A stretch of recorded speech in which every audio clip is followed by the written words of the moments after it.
Assalamualaikum warahmatullahi wabarakatuh. Perkenalkan, nama saya Muhammad Islam Hadi, Eskom MTI, dosen Prodi Sistem Informasi Institut Bakti Nusantara Lampung. Pada kesempatan kali ini saya akan menyampaikan terkait mata kuliah yang saya ampu sesuai dengan bidang keahlian saya, yaitu mata kuliah jaringan komputer. Mata kuliah ini ditujukan untuk mahasiswa semester 2 Prodi Sistem Informasi dengan bobot SKS 4 SKS diselenggarakan 16 kali pertemuan tatap muka dengan 14 kali pertemuan materi dan 2 kali untuk ujian tengah semester dan ujian akhir semester. Mata kuliah ini membahas terkait pengenalan tahapan-tahapan dasar jaringan komputer, referensi model Open System Interaction atau OSI Layer, kemudian referensi model TCP/IP, media transmisi, local area network atau LAN, IP address, dan subnetting. Tidak hanya itu, mata kuliah ini juga akan membahas terkait bagaimana mahasiswa mampu merancang jaringan komputer dengan efektif dan efisien. Pada akhir kuliah ini, mahasiswa juga akan dibekali dengan pemahaman praktik pembuatan jaringan komputer dengan efektif dan benar. Adapun capaian pembelajaran lulusan atau CPL, Prodi meliputi CPL 3, CPL 4, dan CPL 5 yang telah tertuang dalam RPS dan telah divalidasi oleh Ketua Prodi dan Mutu Prodi. Capaian pembelajaran mata kuliah yang diharapkan antara lain CPMK 1. Mahasiswa mampu menjelaskan, memahami konsep jaringan komputer dan protokol jaringan TCP/IP. CPMK 2. Mahasiswa mampu menjelaskan fungsi dan cara lapisan fisikal dan data link jaringan komputer. CPMK 3. Mahasiswa mampu mendesain dan membuat jaringan LAN. CPMK 4, mahasiswa mampu menganalisis jaringan WLAN, Wi-Fi, dan CPMK 5, mahasiswa mampu menganalisa trafik TCP dan UDP. 3 komponen utama dalam proses pembelajaran kuliah ini adalah delivery, interaction, dan assessment, ataupun penilaian. Untuk delivery, saya memberikan materi serta presentasi aktif yang langsung dilakukan tatap muka untuk mendukung pemahaman mahasiswa. Materi yang saya sampaikan didukung beberapa media pembelajaran berupa video, kuis, interaktif, dan beberapa pendukung lainnya. Interaction pada mata kuliah ini melibatkan komunikasi dua arah antara dosen dan mahasiswa berupa diskusi, tanya jawab, kolaborasi, refleksi bersama.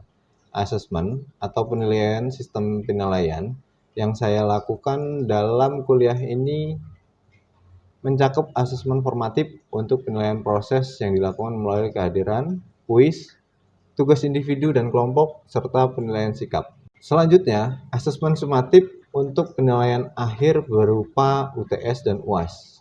Model pembelajaran yang digunakan dalam mata kuliah ini adalah experiential learning dan project-based learning dengan metode presentasi interaktif, demonstrasi, praktik, kolaborasi kelompok, dan respon kreatif. Referensi yang saya gunakan dalam mata kuliah ini berupa buku referensi karya ahli, artikel, jurnal yang bereputasi, dan yang kebaharuan agar mahasiswa mampu mengikuti perkembangan ilmu pengetahuan dan teknologi. Baiklah, berikut adalah video proses pembelajaran pada mata kuliah jaringan komputer pertemuan ke-9, yaitu materi kita adalah media transmisi. Ya, media transmisi. Mengenal media transmisi. Assalamualaikum.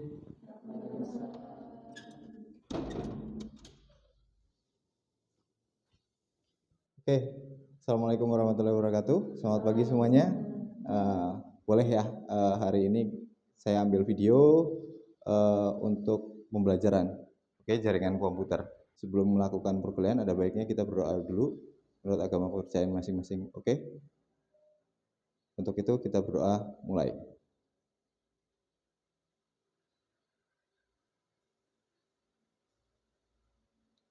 Berdoa selesai. Baik, kita akan melakukan pembelajaran ya di sini tentang jaringan komputer ya, yang mana kemarin sesi sebelumnya kita sudah mempelajari tentang TCP/IP ya, tentang IP public, kemudian tentang subnetting kita sudah belajar, tapi sekarang kita akan melakukan pertemuan 9 yaitu kita akan mempelajari yang namanya media transmisi. Media transmisi. Media transmisi sebelumnya kita sudah, mungkin Mbak sini semuanya udah ada yang paham ya tentang media transmisi. Yang namanya media transmisi itu apa? Media transmisi adalah tempat untuk bertukarnya data, tempat untuk jalannya data ya. Mbak semuanya pakai internet, media transmisinya apa? Nirkabel ya, sinyal ya kan. Media transmisi sama dengan sinyal ya. Nah, kalau di sini kita sinyal itu lewatnya mana? Lewatnya gelombang. Nah, kita di sini akan mempelajari yaitu grid media transmission, yaitu media transmisi yang lewatnya menggunakan kabel. Kalau ungrid berarti tidak menggunakan kabel, dia menggunakan gelombang atau sinyal. Untuk sebelum kita melakukan perkuliahan, masuk ke dalam materi, saya tanya di sini, mahasiswa semuanya berangkat? Ada yang hadir? Ada yang nggak hadir? Berangkat semua ya? Kita absen dulu, kita absen manual ya. Silakan disambil ditulis absennya sambil keliling, kita sambil menyimak materi. Baik. Untuk materi kita kali ini di pertemuan 9 yaitu mengenal media transmisi ya. Khususnya nanti media transmisi kita spesifikasinya yaitu media transmisi yang berbentuk guide ya. Ya, pengertian dasar ya, memahami peran penting komunikasi data dalam sistem jaringan komputer. Ya, definisi utamanya ini ya. Boleh ditulis nanti, boleh enggak, ataupun nanti minta filenya ke saya ya. Di awal saya akan memberikan beberapa penjelasan tentang media transmisi, nanti di akhir ada pertanyaan beberapa ya yang nantinya kalian bisa didiskusikan, kemudian bisa dijadikan tugas. Gitu. Baik. Ya, media transmisi adalah jalur fisik atau non fisik yang menghubungkan pengirim dan penerima ya untuk menyalurkan informasi dalam bentuk bit atau gelombang elektromagnetik. Tanpa media transmisi jaringan komputer itu tidak bisa berjalan ya. Baik, faktor penentu kinerjanya, kecepatannya ya. Faktor kinerjanya itu adalah di bandwidth, kemudian ada di redaman dan interferensi. Ya, jadi Mbak di sini menggunakan handphone semuanya, merasakan lemotnya penggunaan internet, pernah? Nah, itu ada faktor penentu kinerja. Kenapa kok bisa lemot? Dikarenakan yang pertama bandwidth. Bandwidth itu adalah lebaran jalan ya. Kita analogikan seperti jalan raya. Kalau jalan rayanya sepi ya, walaupun nggak lebar tapi sepi, itu lancar nggak? Kalau jalan rayanya lebar tapi ramai padat yang menggunakan, pasti macet nggak? Macet. Walaupun untuk nggak terjadinya macet, pasti di situ akan terjadinya pelambatan, ya, penumpukan, adanya namanya antrian, seperti itu. Jadi yang menentukan penentu kinerja baik apa enggaknya media transmisi yaitu dia bisa enggak untuk membuat jalanan itu lebar supaya data yang masuk, arus datanya itu bisa dengan mudah gitu ya. Jadi dianalogikan seperti itu. Mbak, kenapa Mak? Apa internet saya lemot ya Pak? Yaitu kalau dari bandwidthnya jalannya sempit, yang pakai rame ya. Kalau bandwidthnya besar, yang pakai Anda sendirian, jalannya sendirian, pasti kayak jalan tol gitu. Kemudian redaman ya. Redaman itu kekuatan dari media transmisi tersebut. Terbuatnya dari apa? Kemudian ada nggak sih yang membuat dia ini seolah-olah lancar enggaknya itu terlihat dari nanti kalau di redaman itu fiber optik, kemudian koaksial, kemudian itu dia punya beberapa redaman. Jadi arusnya itu seperti apa ya? Kalau jalannya mulus, kalau ada yang geradak-geradak dia mungkin agak lambat. Contoh ada polisi tidurnya, pasti Anda akan melambat gitu. Tapi kalau mulus, tidak ada redamannya kecil, dia akan mentransfer datakannya semakin cepat ya. Kemudian ada lagi interferensi. Nah, ini interferensi nih yang Mbak-mbak kadangan sering apa ya? Merasakan bahwasanya internet saya lemot. Kenapa? Interferensi. Anda di tempat blank spot. Blank spot itu apa? Tempat yang tidak ada sinyalnya. Sinyal tidak sampai itu karena apa? Interferensi. Adanya gangguan. Ya. Contoh di dalam gedung ini sinyal nggak bakal bisa masuk karena apa? Ada pembatas, yaitu tembok-tembok beton, ya. Kemudian ada yang namanya pepohonan, kemudian ditambah lagi BTS-nya jauh, sinyalnya, pemancarnya jauh.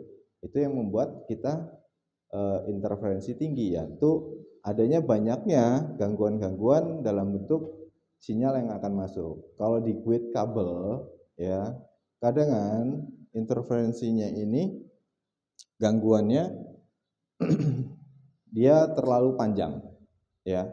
Pertama, kabel yang digunakan terlalu panjang, jadinya nggak nyampe ya, nggak nyampe datanya. Dia kemudian terlalu banyak liku-likunya, itu juga ya. Sampai sini paham semua? Paham ya? Paham. Oke, kita akan membahasnya media transmisi ada dua ya. Yang pertama with media atau media terpadu ya, itu yang jelas kabel. Kemudian unweight media ya, tidak terpadu melalui gelombang elektromagnetik. Rata-rata mbaknya sekarang menggunakannya unweight ya, sinyal elektromagnetik. Tapi yang akan kita bahas di sini adalah penggunaan media terpadu atau weight. Oke. Di sini ada berapa? Ada beberapa contoh ya. Ada UTP ya, twisted pair, kemudian koaksial dan fiber optik. Twisted pair itu ada dua juga nanti. Ada UTP, unsealed twisted pair, dan STP, sealed twisted pair. Yang mana yang membedakan itu hanyalah unsealed dan sealed. Sealed itu dibungkus atau dilindungi, unsealed berarti tidak dilindungi. Nanti ada contoh kabel yang seperti ini ya, ini UTP, dia tidak ada pelindungnya. Kalau ini ada pelindungnya ya, seperti itu. Adapun koaksial mungkin sudah lama tidak gunakan, dan sekarang di era sekarang rata-rata kita sebagian besar ISP, Internet Service Provider, menggunakannya sekarang adalah fiber optik ya. Kalau yang UTP atau STP itu digunakannya di dalam ruangan. Di sini ada nggak ya? Mungkin di kantor adanya. Sekarang udah menggunakan unsealed ya, menggunakan unweight, menggunakan gelombang. Kalau untuk area dekat, kalau untuk area scope area kampus, mungkin kita masih menggunakan gelombang. Tapi kalau untuk areanya berjarak kilometeran, puluhan kilometer, mbak-mbak pasti udah semua tahu ya. Teman-teman semua pasti ngelihat di pinggir jalan itu tiang-tiang udah mulai banyak bergelantungan kabel-kabel, ya. Bukan kabel listrik itu kabel fiber optik, ya. Yang mana kabel fiber optik itu menyambungkan semua, mendistribusikan ya bandwidth untuk masing-masing pengguna jasa internet, seperti itu. Di sini juga kok menggunakan fiber optik juga, ya. Jadi dari ISP-nya memberikan internet ke kampus ini, kemudian disebarkan untuk kalian gunakan, ya. Itu fiber optik. Yang membedakan apa sih, ya? Twisted pair, koaksial, ya. Jenis transmisi guide ini bisa dibaca ya. Kalau kabel twisted pair, ya, itu untuk lokal area network aja. Kemudian koaksial itu juga sebenarnya juga untuk lokal. Nah, fiber optik ini dia menggunakan serat kaca, kabelnya kayak kaca, kayak rambut tapi terbuat dari serat kaca. Tuh, teknologinya memang udah modern banget ya. Nah, ini contoh dari twisted pair, ya. Ada UTP, ada STP, ya. Kemudian kategorinya ini dia hanya mampu mendukung kecepatan 100 Mbps sampai 10 GB per second, ya. Jadi jaraknya itu yang paling maksimal itu hanya bisa 100 meter. Lebih dari 100 meter dia akan loss, nggak bisa, ya. Kemudian ada koaksial. Koaksial ini sering digunakannya untuk ini ya, televisi ya. Kabel yang kayak gini nih. Nih, dulu pernah ya, kalau yang seperti ini ya, ini koaksial. Untuk TV, biasanya untuk parabola disambungin ke TV gitu ya. Ya, ini yang jelas kabelnya, tembaganya tebal ya. Tapi untuk mentransmisikan data tidak secepat UTP dan tidak sebesar UTP, twisted pair, apalagi punya fiber optik ya. Nah, ini dia fiber optik, sebuah media transmisi yang sudah digunakan pada saat ini ya, dan mungkin beberapa tahun lagi mungkin ada saingannya nanti untuk UTP ini, seperti fiber optik ini akan dikembangkan lagi. Dia bentuknya seperti ini, kayak rambut ya, tapi dia kaca. Di dalamnya, di dalam kabel itu bentuknya cuma satu helai rambut, tapi bisa mentransmisikan data secara cepat, gitu. Ya nanti yang akan digunakan kalian untuk bermain medsos, buka aplikasi yang lainnya dalam bentuk online. Itu media transmisi yang digunakan saat ini ya ini. Sebelum dipancarkan menggunakan hotspot. Kalian kan pakai handphonenya kadang langsung pakai hotspot, tapi sebelum nyampe jadi hotspot ya, sebelum dipancarkan ini dari ISP semua lewat hanya dengan jenis satu kabel ya. Zaman sekarang udah canggih ya, satu helai kabel cahaya bisa mentransmisikan data yang sifatnya bisa berapa giga ya, bergiga-giga itu mentransmisikan. Anda download film juga, download apapun juga hanya dalam waktu berapa menit ya, tapi masih kalah sakti sama rambut di belah 7 ya enggak? Kalau itu udah sakti, kalau ini hanya ikut-ikut, satu helai aja udah bisa untuk lewat data. Tapi kalau amal perbuatan kita yang selalu bagus, satu helai dibagi 7 kita bisa lewat. Itu apa itu? Siratul mustaqim. Alhamdulillah masih ingat ya. Jadi untuk kedepannya kemungkinan fiber optik ini akan dikembangkan lagi ya dalam bentuk yang lebih ringkas dan ataupun dalam bentuk nantinya yang memfasilitasinya dengan bandwidth bisa lewat lebih besar. Oke. Kabel ini bisa digunakan ya untuk menghubungkan, mentransmisikan jarak bisa lebih dari 40 km. Ya, itu bisa. Jarak yang memiliki tingkat tuh kan redaman sangat rendah untuk transmisi puluhan kilometer tuh. Ya. Nah, di sini kita lihat ya parameternya, kecepatan data dari UTP, koaksial dan fiber optik bisa kita lihat. Ya. Dari kecepatan datanya aja lebih dari 100 giga. Ya. Ini hanya sampai 10 giga. Ini 100 MB, ya. Ini bisa sampai 100 meter penggunaannya kabelnya yang twisted pair. Tapi yang koaksial hanya digunakan sampai 500 meter. Lebih tinggi lagi berarti kan. Nah, kalau fiber optik 40 km masih bisa lebih ditambah transmisinya, ditambahkan lagi alat lagi, penguat lagi, ODP lagi bisa lebih dari 40 km. Ya. Kemudian ketahanan ya. Ketahanan ya sedang lah. Kemudian ini tinggi, ini sangat tinggi. Ya. Kemudian biaya instalasi ini sangat mudah dan murah.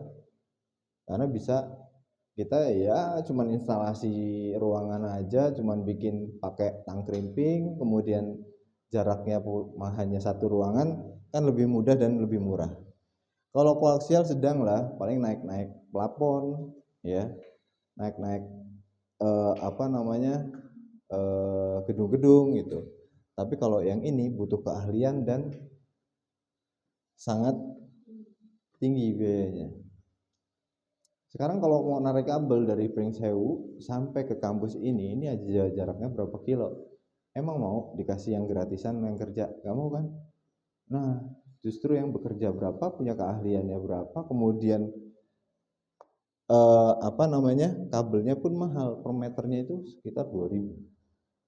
Nah, kalau kita bikin 1 meternya 2000, kalau 1 kilometer berarti berapa? 1000 kali 2000. 1 kilometernya 1000 kali 2000, 2 juta 1 kilometernya. Tuh. Ya. Oke, dari sini ada yang paham ya. Jadi konsepnya seperti apa penggunaan guide itu ya. Padahal yang kalian rasakan sekarang ini masih apa ya? Masih menggunakannya unguide ya. Nanti di pertemuan selanjutnya. Tapi sebelum di unguide ya harus kita belajar guide dulu. Kabel dulu ya. Kenapa? Karena sebelum kita karena yang kalian gunakan ini transmisinya elektromagnetik. Jadi dasarnya itu dari mana? Mendapatkannya itu dari mana ya? Dari kabelnya dulu. Ya. Setelah dari kabel mungkin nanti disebarluaskan menggunakan hotspot area, menggunakan wifi ya, menggunakan radio. Kemudian nanti disebarluaskan, nanti bisa digunakan secara bersamaan. Ya. Di sini pakai wifi semua kan? Rata-rata pakai kan? Kalau nggak pakai data pakai wifi. Ya, iyalah difasilitasi. Oke, untuk sesi tanya jawab, apakah ada yang ditanyakan untuk media transmisi guide? Boleh? Nggak ada? Cukup jelas? Cukup. Oke. Baik, kalau udah jelas berarti nanti saya akan kasih tugas, kemudian nanti dikirim ke email ya. Dalam bentuk email, saya tunggu emailnya nanti, dan kakak-kakak semuanya nanti coba di grup WhatsApp-nya itu nanti akan saya berikan panduan dan bagaimana cara membuat kabel UTP dengan baik dan benar ya. dan kemudian nanti kalian siapkan peralatannya, dan minggu depan sesi berikutnya kita akan buat praktek bersama dalam kelas, dan kita akan praktek sedikit tentang peer to peer, ya. Peer to peer mau membuat dari UTP, kemudian kita gunakan untuk menghubungkan antara komputer 1 dan komputer 2. Baik, cukup pertemuan kita kali ini. Baik, kalau ada yang pertanyakan sebelum saya tutup, bisa dipertanyakan. Ada yang tanyakan? Cukup ya? Baik, pertemuan ini saya akhiri. Sebelumnya saya ingatkan lagi untuk update terus di grup. Saya kirim tugas dan nanti minggu depan akan kita bahas. Oke, ya. Baik, wassalamualaikum warahmatullahi wabarakatuh.